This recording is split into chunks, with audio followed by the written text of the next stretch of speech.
O homem que morava debaixo de uma ponte era um bilionário e ninguém sabia. Essa é uma história fictícia e tem como objetivo fazer um paralelo da vida real, de casos que realmente acontecem no nosso cotidiano e que não podemos deixar que isso nos faça parar de lutar por uma vida digna e mais humana. Jonathan Miller chegou ao Brasil em um fevereiro escaldante, quando o país pulsava ao ritmo do carnaval e as ruas pareciam respirar música, cor e excessos. Para quem o observasse de fora, ele era apenas mais um estrangeiro encantado com a energia brasileira.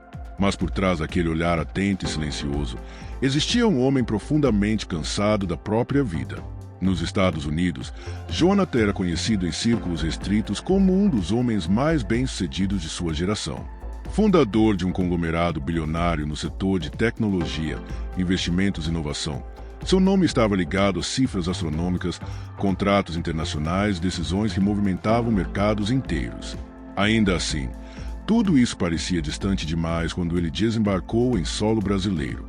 Ele não veio por negócios, veio fugindo da solidão que o acompanhava mesmo em salas luxuosas, fugindo de relacionamentos superficiais, fugindo da sensação constante de que sua vida havia se transformado em uma sequência infinita de conquistas vazias.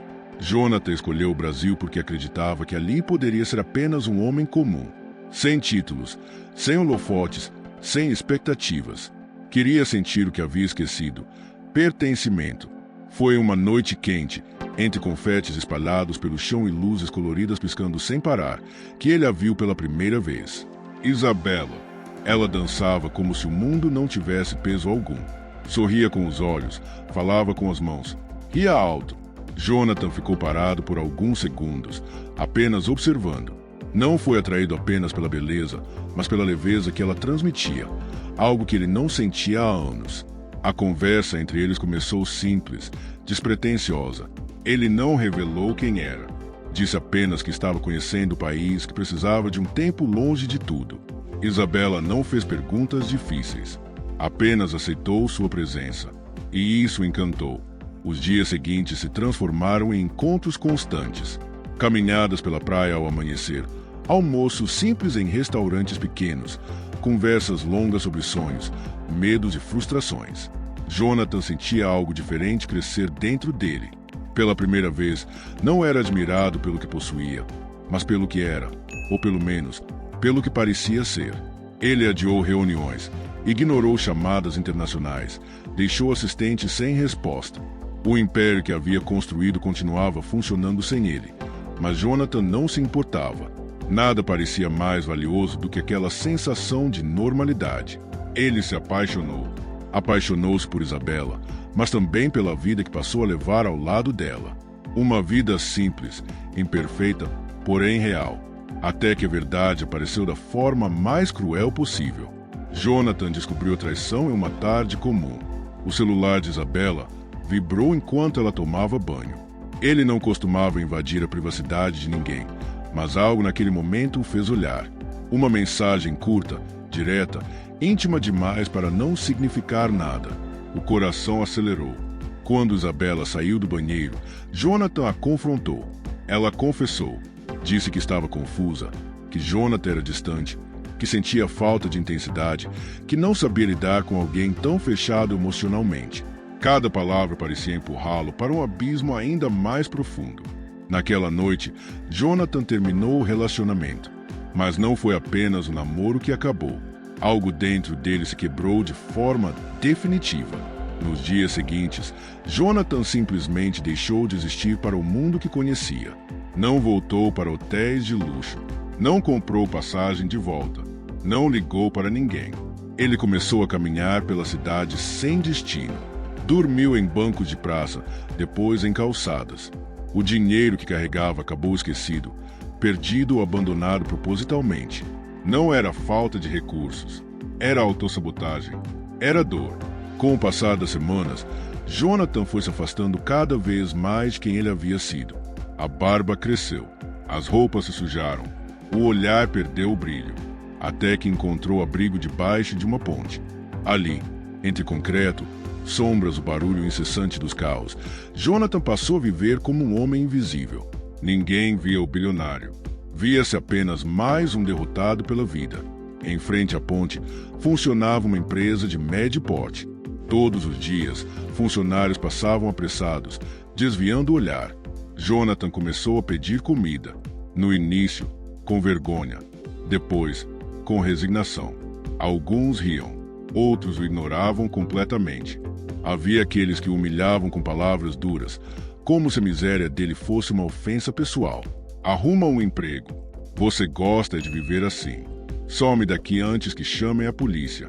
Cada frase feria mais que a fome. Mesmo assim, Jonathan permanecia. Até o dia em que alguém o enxergou.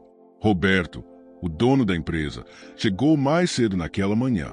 Homem simples, de origem humilde, que havia construído tudo com esforço, disciplina e fé. Ao ver Jonathan sentado ali, abatido, algo dentro dele se moveu. Ele não viu um mendigo, viu um homem quebrado. Roberto entrou na empresa, pegou um copo de água e um prato de comida. Aproximou-se com cuidado. "Bom dia", disse, olhando nos olhos. "O senhor aceita?" Jonathan ficou em silêncio por alguns segundos. Depois assentiu, com lágrimas contidas. Aquele gesto simples foi o primeiro fio de luz depois de meses de escuridão. A partir daquele dia, Roberto passou a conversar com Jonathan sempre que podia. Falavam sobre a vida, sobre erros, sobre escolhas. Nunca perguntou sobre dinheiro. Nunca julgou. Meses se passaram. Jonathan contou sua história, o amor, a traição, a queda. Falou da dor, não da fortuna. Roberto ouviu com atenção. "Às vezes", disse ele, "Deus permite que a gente perca tudo para descobrir o que realmente importa." Essas palavras ficaram gravadas. Com o tempo, Jonathan começou a recuperar forças. Ainda morava sob a ponte, mas já não estava perdido. Até o dia em que decidiu partir. Foi se despedir de Roberto com um aperto no peito. "Você me tratou como gente quando eu não valia nada", disse Jonathan. Roberto apertou sua mão. "Você sempre valeu. Que Deus te acompanhe." E nunca mais se viram. Anos se passaram. Roberto enfrentou a pior fase de sua vida. Crise econômica, contratos cancelados, dívidas crescentes. Sua empresa estava à beira da falência. Desesperado, decidiu participar de uma grande licitação internacional. Era sua última esperança. Preparou-se como pôde. Orava todas as noites. E venceu. Na reunião final, entrou em uma sala luxuosa. Executivos engravatados, ambiente imponente.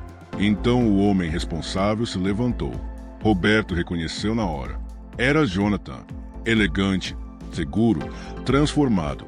Jonathan também o reconheceu. "Você me deu água quando eu não tinha nada", disse, emocionado.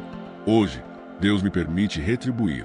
A empresa de Roberto foi salva. Jonathan entendeu, enfim, que sua maior riqueza nunca foi o dinheiro, mas a fé, a empatia e o amor ao próximo. Mensagem final. Se você está passando por dificuldades, lembre-se, Deus vê o invisível. Ele honra quem faz o bem sem esperar retorno. Nenhuma dor é eterna. Nenhuma bondade é esquecida. Obrigado por ter ficado até aqui e já te convido para deixar o seu like, se inscrever no canal e ativar a notificação.